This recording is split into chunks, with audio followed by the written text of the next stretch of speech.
हम मीरा मिश्रा गोर लगै छी।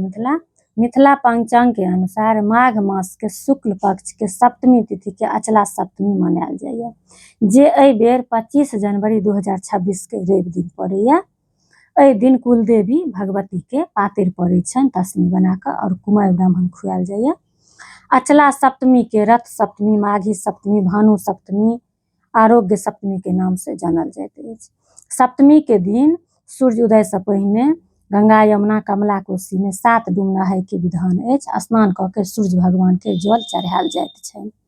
हम तऽ फेर वएह कहब जे जतै छी अपन बाथरूम में गंगा जल और तिल दऽ कऽ 7 लोटा ढारि लेब। मान्यता अछि कि सप्तमी के दिन भगवान सूर्य 7 घोड़ा के संग प्रकट भेल छथि और पूरा दुनिया के प्रकाशित केने छथि। तैं हुनकर पूजा उपासना केलासँ सबटा मनोरथ सिद्ध भऽ जाइत अछि। सप्तमी व्रत में अनूना के विधान अछि। अगर दुनू साँझ अनूना अहाँ कऽ लेलहुँ तऽ 1 सालक व्रत करे के फल भेट जाइ छै। एहि दिन स्नान दान केलासँ धन्य धान, संतान, आरोग्य के वरदान भेटै छै।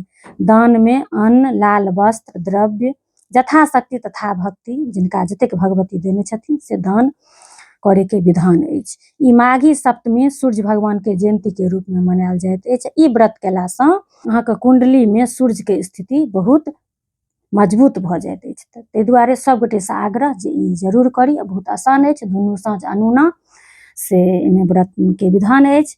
और नरक निवारण चतुर्दशी के विधान से हम अपलोड कऽ देने छी। अहाँ सब जाकऽ हमर चैनल पर यूट्यूब और फेसबुक दुनू जगह देख सकै छी।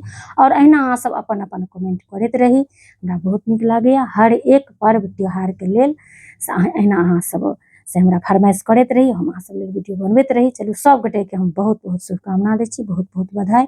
और मिलै छी बहुत जल्दी अगला वीडियो में। ताबत तक लेल जय सिया राम, जय मिथिला धाम।